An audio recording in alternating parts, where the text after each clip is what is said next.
Better behind early game. I think that's a really good win con because since how this game in general can be so tanky, he can kind of get Vi-ulted and then ult himself and nobody can actually follow up. Yeah. And best of the one. Not sure if the ward that they had, the ward they had in the jungle was already gone. Humanoid playing to the bottom side, well spotted, but a W flash goes in from Malrang, clean mechanics flash out from Humanoid, but he's already slowed. It's a little bit awkward. He's getting walked down, that extra movement speed. You can't reach him. Oh, blast coming out. W? Oh, makes it, no, first blood. That's on you, Fnatic. Why did you bring it up? Because it would Did be you fun just try to see. use double lift clout to No. justify Because Yuntal got buffed and I wanted to talk about it, but no ADC should buy Yuntal this game. It's like not good on either. Yeah, it's not the util situation. Level 6 there. Double level 6 point and clicks. They're going to take the time. Execute. You can't get out of this. Oscar can ult to finish the kill, but he might take his time. Ult's back through. Patrick now going to be a little bit in trouble. Q available. Patrick unfazed thus far. They can just go 2. Yeah. Kind of the beauty of the pick. Second grubs, though, now being started. Larson is bot, but he has TP. So they could look to contest this, but Larson needs to TP quickly. Ooh, this is a really good turn on Malrang. Malrang is just going to get one shot. Tries to buy a bit more space. Razor caught out. That ulti's still keeping alive. Mickey's going to arrive, but it's a little bit too late. Execute. Also able to escape. It's Fnatic who've overplayed their hands, but still are going to have control of the objective for now. Humanoid needs to walk away. They're down in best ult. Razor not in the fight. They should just have to concede these grubs. Good call out by Rogue. It starts off a little bit shaky. Not much. I feel like it's been more like a kind of weak side neutered Adam where he's picking a little bit of Renekton, a little bit of Cassandra, and he's still doing well, but he's not quite playmaking as much as I feel like we've been used to him seeing. Yeah, we got a little bit in that first game versus Team Heretics. That game was weird though for a lot of reasons. Yeah, can't really say much about that. Yeah, true. But there's at least a Garen in there. Is now Oscar's trying to pull back. Adam looks for the 2v2, a lot of burst damage here. I think Adam just dies. Yep. Okay, a bit of a miscalculation there. Malrang's caught up as well. A bit of revenge for the previous play. This time Razork and Oscarinen were ready. Turns out completing their items. You can see what Adam was looking for there. He was trying to get the Cassandra W. Extra movement speed. Our HUD this week is showing the updated flank boots. here. I think he might catch Patrick and execute. Oh my goodness. That's maybe not the ideal title. Mickey has now been spotted. The flanker has become the flanked. Mickey in trouble, but the aftershock is still ticking. It's going to buy him a bit more space. Not enough to keep him standing, though. Upset goes to the team. That's absolutely not what you want. Upset! Patrick slash Q. Okay. He listened. Did listen. Middle there, big. Both ADCs, they're kind of... The upset haters are confused. They know that that was questionable, but the copy pasta doesn't work, so they're not sure what to put on Reddit. But I like the aggression again. Fnatic, aggressive as we expected in week 1. The question was, what were we going to do when someone contested them? I did not expect that team to be Rogue, but Rogue are contesting them. They were super close to finding that flank like you... Or he's not trying to start the Drake, he's just kind of scared, but he's not in range now to follow Mickey up. And Upset's like, we gotta go. We gotta go. And we also gotta go here. We gotta go back to see if Larson can get out of this one. The answer is no. This is the no counterplay to Didn't see the Galil. Level 11, so ticking up more healing, more armor penetration, which is gonna make Adam's life more difficult, and now potentially the dive as well. We got the Cork TP. Q3 and the Cassandra W is big. Well, this is the thing. They got the W out early, so. I mean, they're gonna get the tower. They don't have a wave. Oh, they're gonna get the tower, I think. Yeah. That dies pretty fast. I mean, it's TP for it. You see on the side of Rogue, Tabby. I mean, play the steel cap, sorry. Play the steel cap nation. I don't know what that was, but we're just going to seems to be the focus for Fnatic. Humanoid catching top, but backing away, ready to TP if needed. It's going to be a free Drake for Fnatic here. Not really any cross map happening either on Rogue's side, though. They just put down some vision topside for the Atakan spawn. And I'm probably going to look in a lot of circumstances, but Patrick kind of just threw a poke arrow. Yeah, we got the Drake spawning, and Fnatic have full control over it. Mickey's on a bit of a crazy flank here. Trying to back away, taunt there, extra slow from Celestial opposition. They can't just chase him down. Taking their time. Cross map coming from the rest of the team. They're starting up the Drake. Mickey now trying to ult out to safety, and he's out! And they get the Drake. Harold Houdini. We're not going to say planned because Rogue now have first access to Atacon and all of Fnatic are a mile away. This could be a big problem. They only use the Rel ult, and it's a 4v5. And Bess is basing and needs the TP. They might be able to finish this before. You're right, Otacon does a ton of damage, I'm wrong. Okay, but there are 5 people hitting it. Rogue grouped, trying to keep the fight going. Excellent use of the shockwave. Combo from Malrang and Larson. That old synergy coming back. But now Otacon resetting. Bit awkward here. Razork's still in the area. All of Rogue trying to zone him away. Carry's still there. Smite still there from Malrang.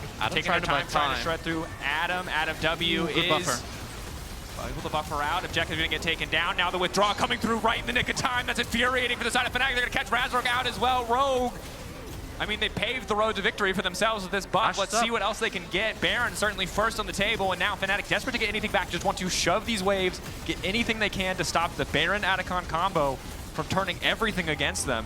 Malrang is back, baby. That was a beautiful turn. That was excellent. Oh, they're trying to contest. Oscar in on the backside. They're trying to send Adam backpacking. Upset does no damage. What's this does not do any damage. No one is there to shred the armor for him. He just did 15 autos to this TP in, it's a little bit late. Baron is already down. Humanoid running. Oh, the combat. You could send him back to base and get your 200 gold consolation prize. Okay, well, good news for Fnatic is there's 800 gold worth of GA buffs that could be picked up. Bad news is enemy has Baron and 800 gold worth of GA buffs, so... Yeah. Curious to see how much Rogue can get with this Nash and Atacon. I mean, we talked about Fnatic as being the team that was really good at pushing their leads. Now Rogue are the ones in control, and we'll have to see if they can replicate the same success that Fnatic had in week 1 and really push this to its limit. Because if we do just go back to scaling and sitting back, Fnatic will be able to at least get into a much more favorable situation. This is about as bad as it could possibly get. For me, if I'm Rogue, my definition of success with these two objectives is getting an inhibitor. I really want to break an inhibitor in one lane, and if I can do that, that means I use the buff well. If we're only getting tier 2s with both Atacon and Nash, I feel like it's a bit too little. A bit awkward. Kind of, they do very little. Yeah. At the least you still keep the permanent 40 additional gold per kill buff. Yeah. This is going to be Fnatic cross-mapping the Drake here. Don't think they can play for tier 2. Adam is a bit too tanky. I also just think this is the part. You correct me if I'm wrong here. You play more solo queue than I do. Tanks are OP. That seems to be, even if people aren't playing them as much. And Fnatic seem to really be trying to support the balanced team and the idea that 5% armor pen is the difference, is enough. At least with the composition. Let's see how much damage they do to Adam. The answer is not a lot, but they might be able to do a lot of damage to Patrick. Instant combo going in. Mickey trying to buy a bit more space. Oscar in relatively untouched. Humanoid now free to follow up. Rogue already lost the fight. All it took. No one really even had to be out of position. They just needed to get in range, and Fnatic were able to find that pick, but now the turn. Adam's still ready to go all out. His damage about to fade away. Execute. This is not the angle you're looking for, but Larson also using Shockwave there. They're going to look to start the Nash. They don't have Orianna ult, don't have any ult other than Rel. Flash from Mickey. Flash backwards Justice Punch maybe to try and catch somebody. Since I was not here, I don't think they can do much. They're going to have to drop the Nash. And again, we said this a minute ago, if to match, not that I think Upset on his own is enough poke to zone Rogue off of objectives, but it is going to force their hand at least a little bit, as for now, they're trying to defend the tier 2 bot side. Kai's W is starting to hurt a little bit more. It's still not monumental, like you said, but they're going to get a lot of gold with this Nash buff, and they might even be able to get Kai'Sa onto that Rabadon, and then her damage really goes crazy. All right, tier 1. Tier 2 in mid lane. There's still a tier 2 top side, and this tower with just a blinking health bar. Oscar still probably, I think, doesn't want to play for another wave because the rest of the team is backing away, even though they'd probably be able to take the tier 2, don't want to risk overextending and getting caught. Any one of them dies, you probably lose the remaining minute and 20 seconds of this Baron buff. It does feel a bit bad, though, that they're not able to break that tier 2 bot, because now they have to kind of ask themselves, do we go back to bot? Do we try to go top? They don't need to. Yeah, but you're kind of... The soul for Fnatic here. They're willing to contest. They have an embedded TP flank from behind. It's a really good flank from Mickey here. TP in. Get ready to go over the wall. Could just come down to the 50-50. Kemsol will be big in a game like this. Ulti right onto Patrick. Immediate combo going through. Upset knows that Larson has no shockwave, but he is not a threat. Oscar keeping the damage coming out. Patrick really just can't auto any target. He's just not in range. He can't get anything done. The entire team is split. The bar is unable to do anything. The carry's isolated, taken out of the equation, but at the very least, Malrang will steal the Drake with the fight. Oh, they can't steal that one back. That one belongs to Fnatic. Are they gonna end? They have a both wave. TP bot. Oh, but Larson TPs. Good read from Larson. Clear the wave. They have one more wave coming. Only caster minion. I don't think they can end. Wait, 40 seconds? Ah, actually. It's gonna be close. I'm trying to like calculate it. Let us know when you reach a conclusion, Mr. Spectra. I think they might be able to end. I think they might be able to end too. Wave on the way in. It's gonna be really close though. 20 Larson seconds. has ulti. Execute. But Razor also has ulti. He has no flash, no Sonias either. Ball place, Larson staying just on the edge of the range. Could just ult the wave, but then I think you lose the ensuing fight. It's too hard. Flash in, Larson locked up, double ultis once again. The Vi, the Ambessa together doing too much work, but Razork about to fall to the tower. Oh. Execute still here? 10 seconds, 6 seconds. No, there's no way. Humanoid just needs to hit the objective. Execute doing everything he can in his power. And in the end, Fnatic coming out on top, 3-1. Taking down Rogue. An exceptionally odd game. Yeah, Rogue I winning. thought Rogue won Got that double fight. buff. And then They got the Drake, and it looked like they were winning, and then the worst win rate in bot lane. All of last patch, and it's had for quite some time. But it is better and competitive. The it's only been a few days, but we'll check the wonderful internet to check how Smolder. It's a pretty good chunk, though. Definitely a good chunk. I still don't see the dive angle, though. Of course, they're not 100% sure where Sheo is, but he is just now getting back out on the map. Oh, A little locked up. maybe he Good can turn on damage to Paris here. Ignite ticking stun as well. Camilla's gonna fall. First blood. Wow, he just dies. I the want to side really of hope, like, it's really good that they're getting the Drake here at least, because then they slow down the Drake stacking. But the problem with this new patch is that now you have the Otacon, which is an objective that you will have to fight over. And my question is, will Smolder be ready by then? I'm not sure. When we all last year watched the Lol Dobby video on Chovy's Smolder mid, I don't think Corky mid was viable, which I think made this champ definitely more playable early game. For sure. Said, Just gonna have to objective flash. taken, quick flash out. Okay. All right, all in here coming in from Carlson. Irrelevant now going to snap, pull out his ultimate. Full armor might be enough here for Carlson. Doesn't be able to find the kill. Q3. Relevant waiting for his cooldown to come back up and the rage to come back up. He might be able to recommit, but for now it's just a trade of ultis. Not a bad look from Carlson, but not able to turn it into more. No flash on locked Paris. up, good interrupt on the Q, but Sheo is there to finish the job. Sten in the end going to grab the kill. Now Good might play be to Ice in dive trouble. ice here. Why do you do this to me?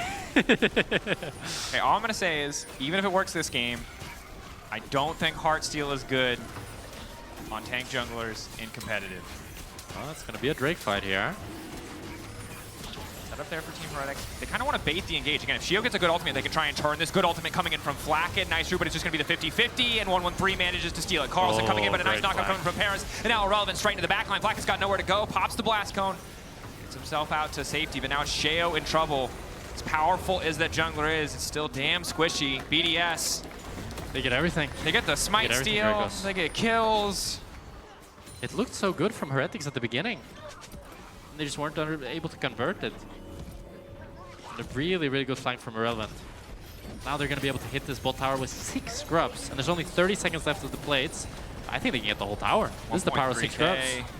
First tower as well. They're going to hit the threshold for, they won't get to 3 kills first, but they will be able to get the feats of strength when they grab the tower here.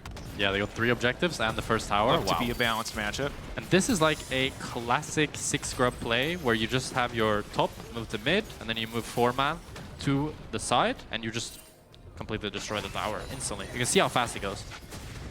And the struggle, again, for Team Heretics, if they take away, if they stop them from crossing the 4-grub threshold or the 6-grub threshold, it gets so much easier to defend against these pushes. But you're behind in gold, you're weaker as champions. Sten does flash.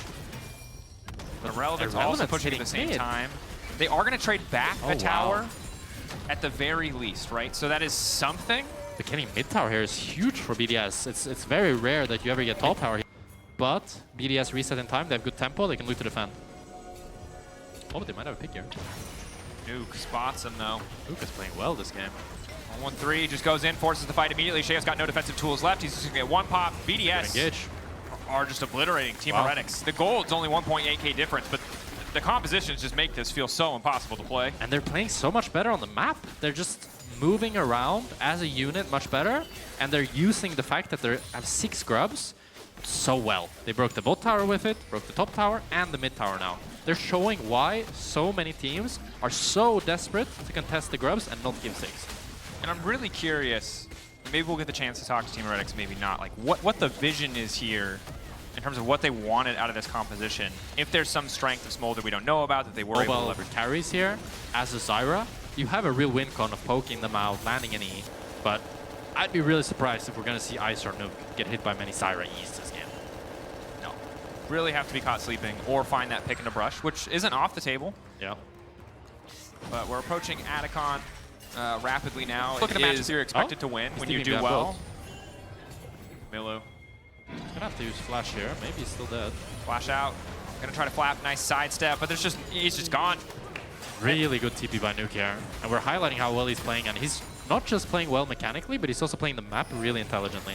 And I think the big thing here is when you get a lead like this, like you have to be able to push. You have to be able to bring that game home, or especially in like Smolder's the most extreme example of this. If you just give Smolder time, your lead is going to become less and less significant. But Nuke, in an isolated 1v1, then yes, he's expected to win. He dominated, able to get killed with the help of the rest of his team, and now is just continuing to leverage his lead to take down, I mean, in this case, Camilo, but I think all of Team Heretics. Team Heretics does get a really good chunk here on Paris, but if they might not result into anything, I was thinking maybe they could try to leverage this for out-the composition, but Relevant's just having free time on top here because Carlson must or has to stay mid due to the fact they might just run to mid here with 6 scrubs. They can take this tower really damn fast. Bomb called in, does not clear the wave as you highlighted. That's just been nerfed repeatedly to stop Smolder from being good in pro. I think the tower's just gone. 213 the stacks. Good angle. Flacken now going in. Can they find a pick onto a Relevant? Maybe this will be enough. Relevant able to flash out. Blinking health bar. Team Heretics desperate. Q3 back from Carlson. This is a good fight for Team Heretics. Yeah. They're playing it slow. Ice is going to continue to poke though, so they have to speed it up just a little bit. They're going to be able to find a pick at the very least on the ouster. Parasalting a little bit late, but Team Heretics felt unplayable. But they're at such a deficit, and I think their comp just does not favor them against BDS to the point where it hasn't felt impactful yet. Now we haven't seen him do anything, but I personally I'm not worried for BDS. Might change if 113 overextends here. Arctic Assault out. 113. Ulti goes a little bit wide. Flash indeed is Irrelevant getting chipped away. You can see that little white line of Irrelevant's health bar, the execution threshold. Nuke caught a little bit here. Then has no flash. See, Carlson missed the team. Good ulti follow-up. Oh, this is a good fight for Heretics. Paris about to get taken away. Excellent ulti coming in to buy a bit more space from Sheo. Team Heretics stepping up. Camilo now grabbing that kill. They run for the Drake? They don't go Atakan. They might try to go for both. Q3. 113 could go for the steal. He has flash, but it's too risky, I think. Better to go for the Atakan steal, maybe. Yeah. Camilo goes right back to mid. Wow, it's not the Jack, certainly, but even at this point in the game, Renekton's still a nuisance. Celestial opposition poked away from Stend. Team Heretics taking control of mid, using man advantage here as top wave is pushing against them, though. You'd think when they get this mid crowd, they'd move into the Atakan, but they're moving into top side. There. Nuke is good flank here. Poke. Good buffer from Sten to make it out to safety. They get the ulti from 113. Ooh, the Ezreal hitting 2 though is frustrating. Camilo, of course, no real way to regain that health. Is going to be forced to recall. Oh. 113 Nuke might be in trouble here. Locking up. Zyra ult his own Nuke away. Trying to get a little bit more CC down. 113 rooted. Flacken pushed away. Mom called in. 113 in trouble. Flacken finding the shutdown. Now it's Paris in trouble as well. It's going to be 2 members picked off. Ice has to try and make the difference. Relevant going for the 1v1 in the picture-in-picture. And that's 2 picks. Inside of Team Heretics. BDS are so split up, Dracos. Like, Ice is going for the mid wave, and now it's match start for Heretics here. I like the confidence to pull the trigger. They are still getting poked. It is a problem. Irrelevant will be an issue for them. But the Baron is also chunking them, and Sheo's trapped in the pit. The flash available for Zyra. He might just have to flash out. Irrelevant can just go over the wall. It's going to be big. There are lamps to the slaughter. Can they find the turn flanking? Oh, it's shooting fish in a barrel. But it's not fish. It's Team Heretics. The ulti completely whiffs. Carlson now just having the time of his life trying to turn this back. Ice gets the 1v1. Ice? This is big, though. I think Carlson really just saved the team here. That could have been infinitely worse. Ice knows he has to poke the plants, but he has the range advantage as long as he doesn't get caught. That's an equal game. It's a Drake fight here. I don't know how Heretics has position. I mean, credit Team Heretics. They've weathered the storm. They punished BDS. Heretics are very split up here, but Nuke's already on top. He needs the TP in, but TP is 7 seconds. Yeah, they just get this. I mean, 113 can go for the 50-50. Q flash in, trying to get a bit more. Chain CC is there. If they take the jungler out, then go for another objective. Nuke is topside right now. He has TP, but they just turn now to Voracious Atakan. Camilo, recalling. Can TP in. Relevant tries or spots it briefly. Okay, instantly TPs. They're going to have to try to contest this objective 45. I mean, again, the resistance shred here is real. If Ice can land any poke, Irrelevant, all on his lonesome, Team Heretics instantly turning to Irrelevant, trying to collapse on the flanker. No one can really pin down Ice, though, and Nuke waiting over the wall. Oh, great E by Sheo there to lock Nuke up. Relevant fighting off to the side. Camilo untouched, trying to get a bit more damage down. The objective, all that matters, however, trying to get something, but the smite is there to secure the objective, and now there's no fight here for BDS. They've completely overcommitted. Team Heretics, they have the better buffs, but they still have to find the fight. They still have to force the end. And BDS, I think that last couple exchanges have been a wake-up call. They need to get it together. And now Camilo is getting this top tier 1 for free. He doesn't have TP, so BDS could look to force something here, 5v4, but the Atakan buff is still really scary. That's why Team Heretics feels that they can actually still walk up and pressure, even though they're number disadvantage. Poke might not matter. Another good ulti from Flacket. Paras once again caught out by that Varus ultimate. Sheo trying to zone with the ulti. Irrelevant off to the side, hoping to find the flank. Sten getting lower and lower. Might just get sent packing back to base. Flacket fighting on the edge there. But Irrelevant just cannot do anything. Another Q from Ice. Would have been A lot the of death really good sentence Qs for from Flacket. Ice.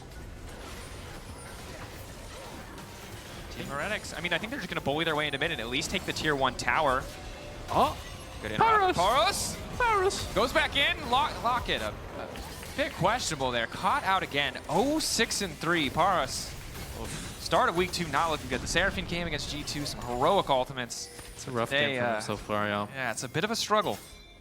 For me, best player on Team Heretics, Flacket. So I want to highlight Flacket. I feel mean, like the he's been ults have positioning been- really well. He's kind of like a lot of the time when you play ADC and your team is not engaging for you, you can't do much. But he's willing to pull the trigger. He's willing to click up even when he's outranged. Oh, and now we got a There's pick. that credit. 1-1-3. Finds the initial ulti. Some good poke follow-up though. 1-1-3 in the pit as well. A bit more damage down coming in courtesy of the Heart Seal. Irrelevant in the midst of everyone, but they don't have the damage to finish the job. Mom not going to connect. Ice and Nuke still standing. Sheo and Camilo getting zoned out. Ice, if he lands another Q. Nuke going in. Another auto. The shield coming in from Cassante. And this is where they have to be careful on the retreat. It's just the poke battle. This game's on a knife edge. I mean, all they needed was a tiny bit more poke, and Camilo or Flacket would have died. Now it's BDS who could look to start up the Snash here. Flacket can lifesteal up, but Camilo has the base. He does have the TP, I think, in like 5 seconds. Sheo. Ulti about to come up, and that's the big concern. BDS not overcommitting to the pit. Luxury of being on blue side. They can kind of just back away to their own territory here. They do not dodge the Baron mechanic, though, which is going to cost him a little bit. But Flacket, again, just ulting to kick the fight off. He's not scared at all. Sheo there to follow up, and once again, Paras is just going to get taken out. It's a 1-for-1 support trade here, and it's not looking like it's going to be much more. The cringy dad humor. I mean, it's a good one. All right, man. Because it catches the other person off guard. It does. I mean, I'm thoroughly caught off guard. I think similar to BDS when they saw the Smolder mid locked in, although they're giving it a little bit more respect now. Oh, 1-1-3, good angle really on the deep. Flacket. Ezreal ulti as well, going with the wall. Ice, but not able to find too much on terms of targets. And Camilo able to find the kill back. Stend not getting a good engage, but burning so many cooldowns. It's a great E by Ice, but so deep by 1-1-3, it's a bit desperate. And now they have no jungler for the Drake here. It's the soul for Team Heretics. They might just have to give it. Corki's basing. Cloud is big. That extra movement speed matters a lot when it comes to dodging these skill shots or getting in on these priority targets. It is by far the best Drake when you're outranged like this, because now But I mean, you might be able to cook. I mean, the thing is, if Relevant gets on top of Sheo, maybe, but Flacket or Flacket. Camilo, yeah. Flacket is not really that great of a target. There is no cleanse while they're starting the Nash, and Irrelevant has a... Oh, this is very scary. Rage. BDS, not sure if they can go in here. Gonna flash on Camilo. Camilo. The follow-up isn't there. Good body block coming in. Camilo trying desperately to make it out. Instant engage coming from Ice. The Q. He's just not missing a single target. Ice unmatched, untouched, but Flacket is still standing. Flacket trying to make a difference. Flacket and Carson. 2 versus the world, trying to buy a bit more space, but Nuke finally there to get the damage down. BDS. Paras still standing in this fight, and it makes all the difference. Nuke shut down once. Carlson running, extra movement speed, unstoppable on the W. Sheo topside. Oh my god! It's a heroic performance. Base awareness in general, they just saved the game right there. I mean, at this point, it's anyone's game. It's Yeah. 37 minutes in, there's 1,000 gold difference. Well, if they didn't do that, they would have lost the game right there. Yeah, that's true. That's what I meant. No, I agree. I'm with you. Now, not real time. It's time. anybody's game. Not Although somebody's Team Heretics, very clearly favored. BDS are not really in a position to contest this mid wave. And the thing now is, you could see what happened. The fight was still close when I think There's only going to get more powerful. Ice is trying to kind of face check on its own. Carson No base. ult. Nash is Then- gone. Nash is gone. Mom called. But Renekton has a really good flank again. Stend ulting a little bit prematurely. Ice now trying to disengage. Good W back coming in from Nuke to stay standing despite the ult he's laid his way. There's no Zyra ult, there's no Varus ult in the meantime. Sheo getting knocked into Nuke and Ice, but he goes golden, buys a brief moment. Team Heretics standing strong as 4, grouping up and just free firing into the faces of BDS, but Nuke and Ice are alive, and as long as that is the case, they have a shot, they have a chance. Camilo continuing to poke though, the slow is coming in. Carlson pulling Nuke over the wall. Nuke now in trouble, he's got nowhere to go. The shutdown there, Ice versus the world. But they can just push the wave. They don't need to fight the Ezreal. They don't need to take the bait. The recall now coming in. Double recalls on the opposite side. They've got TPs ready to go. Team Heretics can just end it here. Ice is gonna have to do the most montage play I've ever seen in my life to carry this one. And he saved Qs on every single champion. I don't think he can clear the wave. These Nash minions are too much. They just play PvE. Just stay behind the minions. He's trying. You can see the damage. 1 Q hits, that's the slow. Snap Bubble gonna hit, not quite. Ice still standing, but it doesn't matter. As good as he is, 4 members is just too much. Team Heretics, they survive, they outlast, they outplay. They find their second win here in 2025 winter. Flanking key player of the game.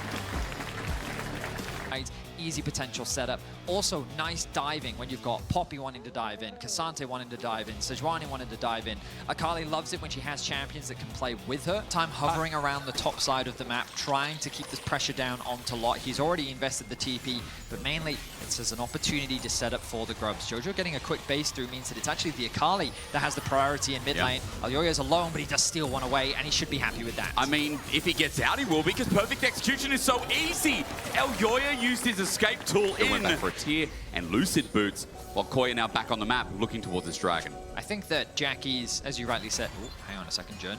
Is Jun going to be the one caught out? Let's see. W reaction time would be good. Elyoya's on him. Pops the ulti anyway, and in he goes. Deep is the enemy jungle for Koi, but they don't care. Concussive blows set up the ulti from closer. They're bringing in Jackie's again. It's already a quick trade. A 1-for-1, but look at the health bars. Jackie's just cleaving around the fight. A permafrost, a concussive blow down again, and Jackie's will be dropping to super. There's a shutdown. A 2-for-2 as Noah now joins in, but doesn't want to take the play.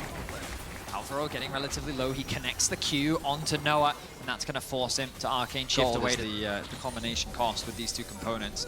And Merc Treads on the horizon as well. Yep. Once you get Merc Treads plus Storm Surge, with the Electrocute early on, it's a lot of damage. Yep. And again, like we saw last week, Kalist didn't expect the damage.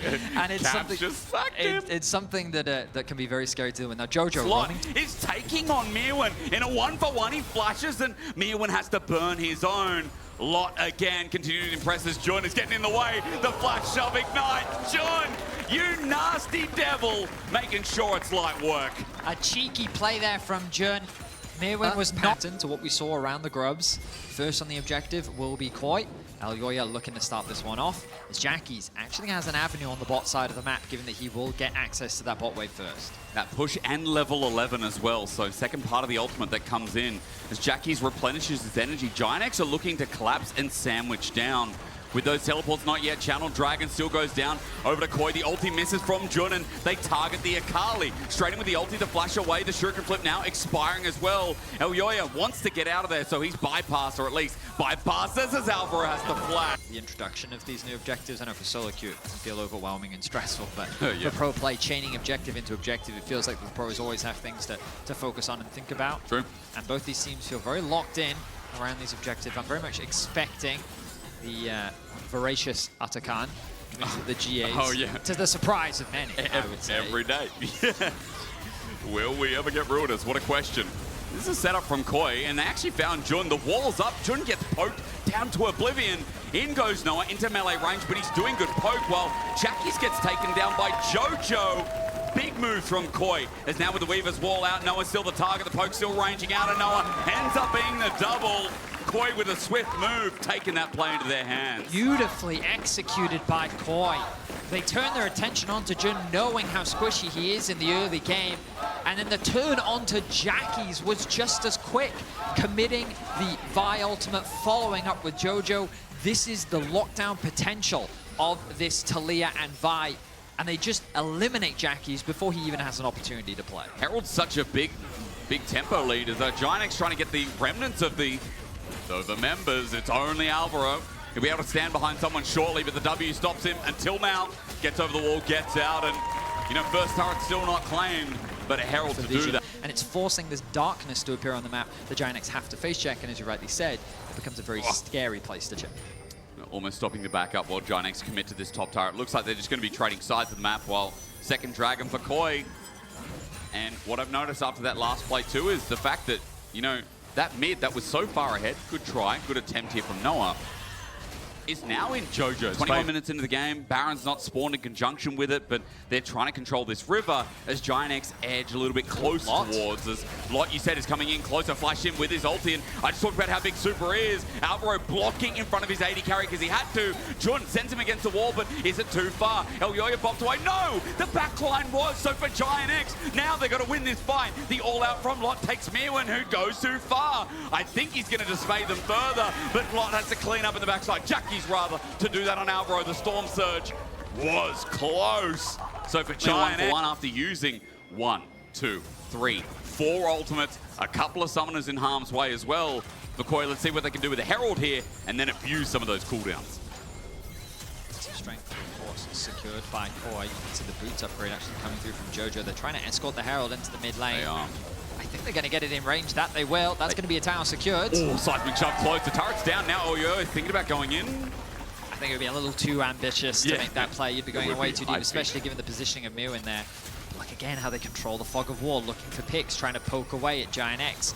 GiantX's engage is not the easiest. They're very reliant on Closer to provide that ultimate CC or lock to find a flank. If you're just standing in a lane like this, the poke advantage that Koi has is going to slowly chip away at you.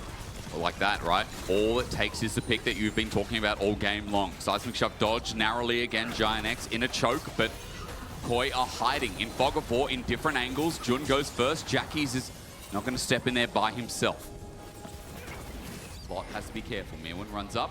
GiantX run back. It's a tense affair because right now the only objective to play for on the map is Atakan, and I would say that Koi is spending a lot of time just pushing in mid-wave, not really converting it into anything. They'd love to reset, replenish some of their wards, probably spend some of the gold that they're likely sitting on. See him. But the problem with conceding that is this mid tower is still available, and GiantX have set their sights on it. The reset has come through from Noah as well. I love it. We've got so many objectives. Teams are like, you know what, we need to fight here because then we can go wherever we want.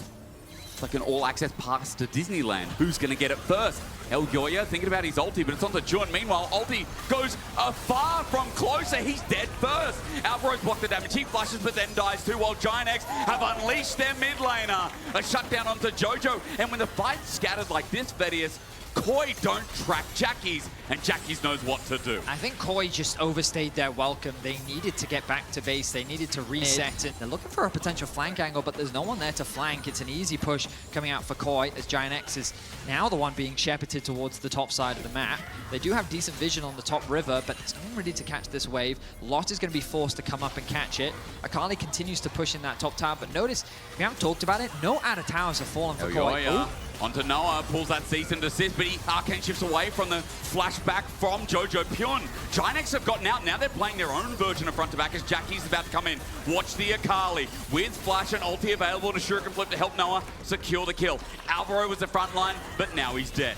A bit of an overforce on the dive. They thought that they had caught Noah out, but the idea is Vi plus Ambessa, but Ambessa wasn't there. There was no reliable follow-up, which means that Noah was able to just arcane shift away to safety. And now they're on the wrong side of Summoner's Rift. Koi have just walked into the trap.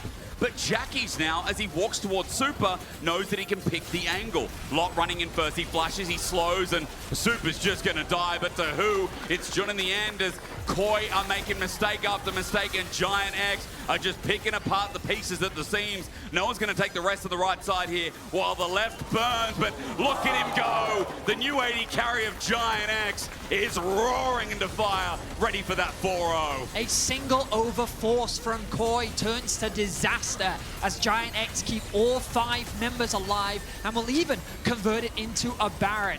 I think they even have enough time to get an Atakan to boot, so with a Baron buff plus the GA from Atakan, this feels like that this game may as well be called done. It really should be, shouldn't it? I mean, a couple of good moments from Koi, but the last couple of fights, the last couple of picks, this GiantX roster has made Koi dizzy.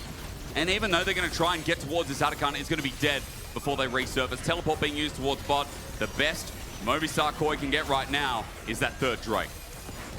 They used a lot of their tools to try and the Akali unattended, and you'll see, look at the minimap here. Ambessa is nowhere near the team. He's actually hovering around the Raptors, debating if he should even be with them. Then they collapse onto the Ezra. A good ulti onto the backline from Closer stops Jojo from being able to follow up. And bear in mind, Akali hasn't joined the fight yet. So once Alvaro gets taken out due to the damage from Noah, now it turns into a 4v5. And why shouldn't GiantX be confident about forcing this fight? They know they have the numbers advantage. Koi have just used a bunch of their tools to try and find a pick. Super forced to flash. And now they were able to win out on the fight, and they set their sights on the Nexus of Corp. And with this Red Bull Baron power play, it's just going to begin here, maybe even end through mid. Close is going to withdraw, but remember, Atakan buff, so they're going balls to the wall, all free for all. GiantX withdraw after withdraw, but that's one kill. And even though Koi are getting 200 gold a pop, look at the damage being done. They still get one in the bag, and Lot in the end going to try and make it too, but Atakan used to open up mid. I mean, overall, a well-played fight. Going to continue their siege without hesitation as Koi quickly tries to get a reset through, and the bot tier 1 falls. Yeah, just remember, Baron maintains even if you withdraw, so as bot falls down, some of the standing gold now given over to GiantX, 2,500 Baron power play. And it looks to be the next play as Jackie's are just shepherding mid. Now the level 16 Akali feels untouchable with Zhonya's and that much harder to respond to. Yeah, I mean, the dive from GiantX is now that much scarier, right? You've got 3 fully completed items on lot. He's incredibly tanky. Second item finished for closer. And this Poppy ultimate as well. We didn't really talk about it much in the draft, but you're seeing how impactful it is in so many of these fights to quickly create a numbers advantage in the fights. GiantX playing the 4-1, leveraging the power of the Baron.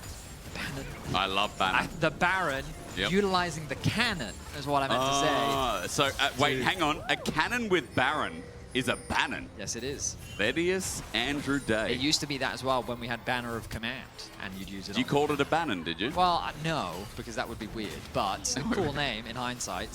It is a cool name. Jack you don't normally do cool things. Chunked heavily. I think he might be dead. Yeah, let's ask, because he still has Zhonya's. Yes, he does, but he's at 1 HP. Ooh. Perfect execution. That's why you never flash from the mid lane. Carry is big, as the Poppy ult was also used by Jun to disengage Jojo and Alvaro. Elyoya's ultimate being down, though, is crucial for the lockdown potential that MKOI offer. Lock quickly, looking to go back.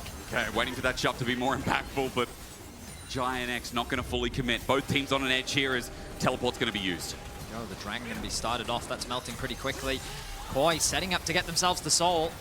Shot Barrage isn't bad. Lot's going to frontline this, but Sol will just be taking TP in the back as Infernal might just be given over. A big still needed from close, but he doesn't get it. Infernal Sol for Koi is bonus stats for the fight, but now up against the wall. A Glacial Prison is on the straight. Jun is there. They can't escape, but their health is okay. Infernal Sol's done a bit of work as Mirwin now runs out to the charge, and Lot is dead. Jackie's gets to the back line. He's got Permafrost. He misses the Shuriken flip, jumps into his shroud, gets out the perfect execution, but you can see that Noah is the only one alive for good reason. He's done the damage. He's done the poke, but Koi are fighting so hard for this game. GiantX might be undefeated, but remember that Koi were favorites coming out of week 1 despite their loss to KC in the end.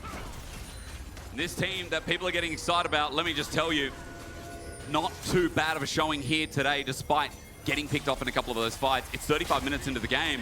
Barons now spawn, and they like their 5v5 as Elyoya is the first target. Closer gets a good ulti, though, onto Super in the backline, and everyone's running in. GiantX getting frontline, though, and Super is tearing them to pieces.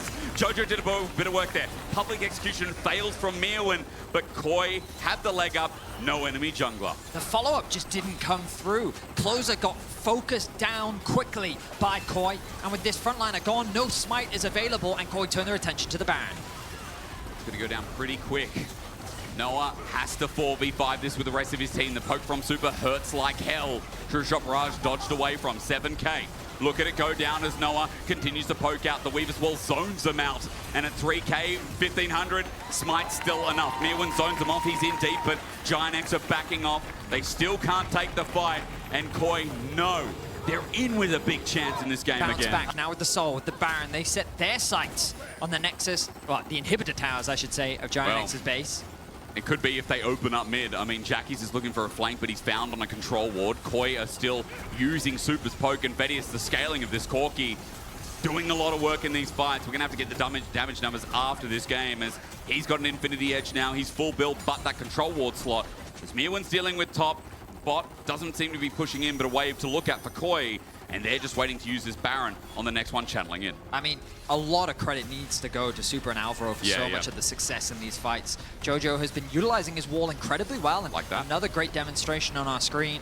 The Unraveled Earth doing some serious work to make it harder for Jackies to play as well. And Koi keeping the flanks wooded in case of any potential deep TPs that could give access for the Akali to attack the back line. 1 tower falls, 2 tower falls, 1 inhibitor, another soon to follow. The Elder going to be spawning in a minute and a half. I wonder if Koi want to keep this pressure up. Thinking about it. Super's run out of rockets, though. Next minion wave coming in. Cannon's going to start doing work to the Nexus turrets. On the edge sits Elyoya, thinking about his own target as Lot just wants Super to run into him, but he never gives him that opportunity. Baron minions are getting cleared, but Jojo has now escorted another wave in through bot with the rest of Baron. An engage, a defensive one from GiantX is their last hold as Alvaro blocks a true shot barrage again. The Winter's bite concussive blows. It works in the end. He gets a shutdown, but you see Mirwin is having none of it. Now on to Closer. The Koi continues swimming upstream. While Lot, he will be slowed, he will be stunned, he will be blasted, and he will be forgotten. 4 members running now through mid with 1 Nexus turret left remaining, and the Koi keeps on going. It's got a strong tail fin and one hell of a dive. GiantX are dealing with Mirwin, but he flashes. And Bessa, almost. But look at Bot. Closer's about to die. John's about to die. Koi still gets it done.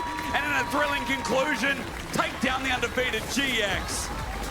An impressive bounce back from Koi. They played out the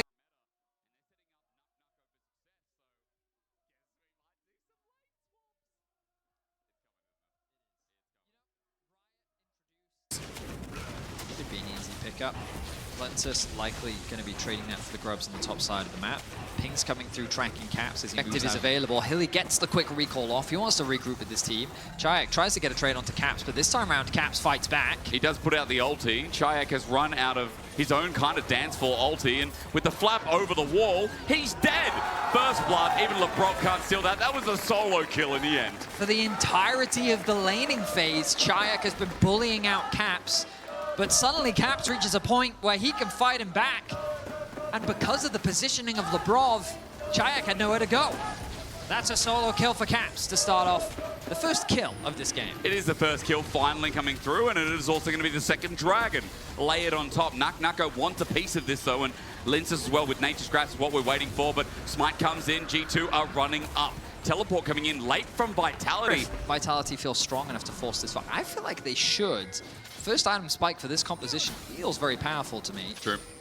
But they have the option of just trading the objective. I say that G2 is actually matching them on the bot side of the map. They're not investing their vision towards the Herald. Oh, Linces is in a dangerous spot. He's going to walk into this chain scratch and he flushes it! Linces, that was so smooth, but Skumon still finds him in the end. Hilly's trying to help out with the Magnet Storm down. Lebrov's taking down enemy jungler. Skumon is getting hit by a pointy end of the stick. Kazi makes short work of that. Over the wall, Lebrov goes for a second try. Now Caps joining the fight with the poke range from the Varus. Tries to do a little bit more, but GiantX gets him away, zones him through, and Caps now has to deal with a 1v3 despite those health bars going astray. It ends up being a favorable play for Vitality. Started off by Vitality. I will say I'm a little surprised. I guess G2 choosing not to try and fight them right now, turn their attention to the cross map. Nice. Nako gets rid of the wave, the power of the equalizer. Caps is here with Lebrov. They're going to turn this into a dive regardless. Lebrov pops the ulti, flash away from Nako while Caps just looks to stack up and take the kill. Lebrov in the end, good turrets as the balancing act between him and Broken Blade works out fine. That's going to also lead into the Herald. I mean, Vitality secured the Dragon, slowing down the stacking from G2, but G2 quickly respond with a cross map. The problem with investing your resources into the dive, though, is it means that you spent a lot of time and resources to secure that kill. True. You're not going to get that top tower, you're going to be bullied off the Herald, and you're going to lose the bot tier 1 tower as well. I believe this will be Vitality's third objective too, so that should secure the feats of strength, meaning that Vitality find themselves with a small, but an advantage here in this early game against G2. So I'm going to be excited to see him play out as we see Nako the target of G2's aggression once more. Does do good damage. Equalizer as well buys time. I mean, Skumon's damage needs a hit. It does connect, get the stunned out. There's a blaze, but Skumon's dead. It's a trade, and for Nako, it just depends what happens in the top side here as GiantX in a little bit of trouble. Caps is using Lebrov, but he still gets the kill. However, Lince has got the root down. Smolder ulti calls in Mummy, but she only does a little bit of healing before Cap still has to flap away. But Lebrov, the disengage, it's been clean. Hilly has the Magnet Storm, but it's only Linces with the damage. They're trying to buy time for that ult to wear off and Kazi to come in. Bullet time is out, and rather a curtain call that Kazi calls his own. He gets another kill, but Lebrov played team fight, or at least keep off Cap's game so damn well. So plays happening across the board. It's G2 that are the aggressors. They're the ones that set up the dive on the bot lane. They're also the ones that found Lebrov an angle to sneak his way into the top brushes and get a collapse onto GiantX. converting into another kill. Vitality is able to respond. Group up as 4. Hans is now here. He's got that available. Nucko's joined in. We are once again going to fight around mid lane. Surprise, surprise. We like our ARAMs. I think G2 wisely recognize they can't really contest the Dragon from this position, so they set their sights on the mid control. They keep the wave going towards this tower. Nucko has the ultimate available, and he's going to throw it down to thin out the wave. Equalizer's close, and it does actually get the wave off, and G2 with it too. Linces is coming in with the Nature's Grasp available, and a broken up G2. They're not all together as Lebrov and Skumon hit the right side, but now that they group back up, Vitality think otherwise about getting themselves in. They've already taken the Dragon, nothing else here apart from the wave. I guess. Didn't they say they were like scrimming or Vedius, what did you show me? Memento did tweet that they cancelled all their scrims, and they spent a lot of time in practice tour playing around Otacon. So what was that? Which Nucko zones out, now goes over, going to use his Bloodletter's Curse to start shredding MR of Baron as Equalizer's good, Nature's Grasp as well. They get themselves out, Vitality with the Baron. They're turning to the fight, but what is going on? Over the wall, Hansama and GiantX are going to fight it out. It's a trade, but only a withdrawal. G2 looking for more. Kazi in a bush, flash on, Broken Blade misses, and Caps plays around him, sits in the way. Kazi almost getting him.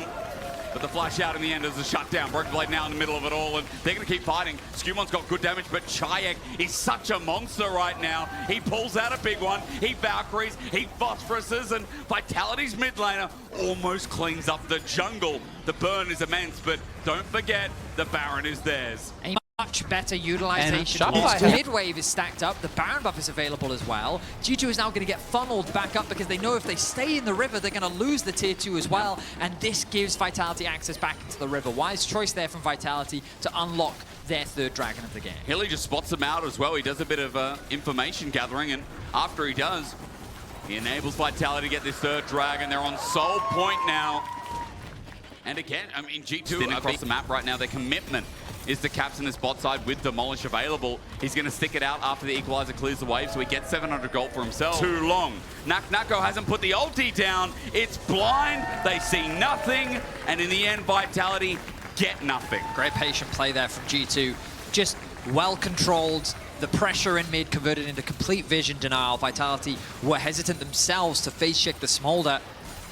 And it resulted in an easy objective secured. Now the Soul, 15 seconds. G2 looking to try and get purchase over the river. Broken Blade should be the one to face check. And he will. He jumps into Kazi does and you can no see damage to him. That's right. A Cassante into Jin means nothing. GiantX will do a little bit more though with the true damages. Nature's Grasp kicks us off. Lince has already been poked out. Ooh, as you can see, Nucko's ulti's big. He's run into Caps, but he's now overheating. So Caps is going to burn him instead.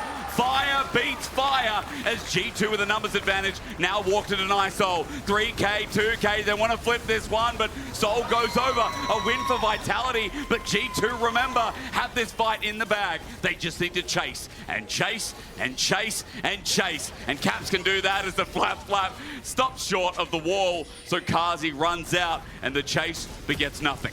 I mean, this was the scaling that G2 could always rely on towards the end game. And an ambitious play from Nucko as he saw Caps rooted up with a Equalizer dropped on top of his head. He thought that he would have enough damage, but Caps able to flash away, and then it's just a matter of time as Vitality is forced to retreat. Their base is going to start to fall apart. There's still 10 seconds. G2 can't get much more than an inhibitor. They will be forced to disengage. But now it begs the question of even if Vitality have stronger engage, Vitality do find a good fight. Unless you one-shot Caps, it's going to be a difficult fight to win. G2 have 5 members in front of the turret, and Vitality pay respect in this case. Mid inhibitor down as well causes some problems as Hilly, Hexflash just back into his own base, and Minion Wave getting thinned out, but the Equalizer still not back up and available. 10 seconds until that one comes in, and now another inhibitor exposed. G2 have their front line in healthy stances. You can see behind, Linces is ready to Nature's Grasp this and get an angle, but Lebrov spots him as he puts down the roots. G2 marching away, blocked by the tanks. Lebrov sets up the fence line, and the Equalizer sets up the streamline. A good shattering strike as Hilly breaks down Broken Blade, but the Magnet Storm won't be enough. He won't be enough. He charges forward. Linces tried to do the same, but again and again, Hansama is in the way. You can see the long-range damage from Vitality's Go down to Elder, 15 seconds, but this Baron's going to be dead before Elder even spawns at this rate. Hilly spots him out, good ward down, but even as Nucko clears out mid-wave, there it is. Baron secured, locked in. 5 seconds till the Elder. Vitality want to pick before the Dragon. But again, remember, G2 can end the game. Teleport going to be used in mid all the way to this right side banana brush. And GiantX, now that he's here, really wants to fight to bring this game back. G2 fighting to get access into the river. They should have control over the mid wave. With those Baron empowered minions, it's scary, but GiantX is going to be the one to start off the Elder. This could be a turning point for Vitality. But Vitality need to do Look this at quick. LeBrov's HP. It is low, but here comes Redemption. Healing up is Omega as G2 is still trying to use that poke. Kazi's in such an awkward spot. Fourth shot. Lebrov goes in anyway. The fourth shot negated, and it will be a trade. Elder's still there, turns into a bit of flip till Broken Blade shows up, and Mum lines the scene. He's poked out, Equalizer pokes back, and Skumon gets zoned out as Nucko hits him in the face. Elder for Vitality, it's theirs! There was no jungle contest because Nucko decided to burn the house down. The minions, yes, they're going into the base, but Vitality will be able to defend. Caps is still alive, but the rest of G2 have fallen. He wisely pushes in the build him away from the objective. Look at him. Nucko gets the kill, and then the smite is gone. Nucko has received so much pressure from G2 in this game. He makes a hero play at the end. He gets a lot of praises. Hilly's caught out. We went from His first zero death of the game. to hero. And yeah, Hilly. Look at bot though. Caps Dangerous is play. top lane. Caps is top lane. The wave clear is away, which means that GiantX is able to get a tier 2. So many long games this split. Hysterics. We're nearly 45 minutes in. We're likely going to get another major objective. As Vitality, with the Elder still available, are looking for a fight. They really want one. The deep dive under turret. Nature's Grass hits again. Lebrov, his ulti's not available. The curtain call and flies. The show's over for Lebrov. 50 seconds on the cow. Wait, Nucko's dead. Yeah, Nucko ends up falling in the top lane. That's a 60-second death timer. What is happening? They're able to damage catch he'd be doing. He's got Bloodletter's Curse, by the way. The new item in the game. Amplifies a lot of AP. Oh, let's remember, removes magic resist is my meaning. So it's going to help with the Maokai's. It's important right now because the third inhibitor is going to drop. And as you said, G2 is still strong. G2 is still favored. G2 have now got 2 Nexus turrets again as they, excuse me, Vitality on play on the defense. It's a second inhibitor now threatened out as Vitality have half a health bar on it, but it's still going to lose its next inhibitor. Nature's Grasp is flying across. Broken Blade will help zone out, and he makes sure that no one gets hit. G2 relenting with their siege. They know there's nothing really to play for. Why not set up for the third inhibitor? Vitality still so heavy, putting pressure onto the base of Vitality. The gold really doesn't matter Oh, they're anymore. walking into Hilly! Oh! Into the Magnet Storm, into the setup, and now the Nature's born, but he's dead. They don't get the damage onto Caps. GiantX tried to follow, Kazi tried to follow, but they were blocked. It looks so good, but it feels so bad. Now with Broken Blade, taking him out, Vitality must be so damn mad as G2 find a way, find the road. It goes for 47 minutes, but even with Hilly setting it up perfectly, it'll come back to the start. The smolder scaling we were promised, and G2 will pick up their second win. However, valiantly, Vitality fought. The idea from Hilly was so good, but the locket and the... Welcome to Onivia Highlights. These are the best highlights of today's LEC 2025 matchup. For GiantX to be able to catch this wave. The problem is that Yike, level 4, quickly cleared through the jungle. It's hovering around the top side of the map. Vladdy, has he overextended here? Let's see. I mean, the damage won't follow up as Rika's already getting hit hard, but ignore that because Isma has enough on his lonesome. Now that Rika's out, it's going to be first blood. Match with a flash. Almost getting there for the trade as Targamas, hello.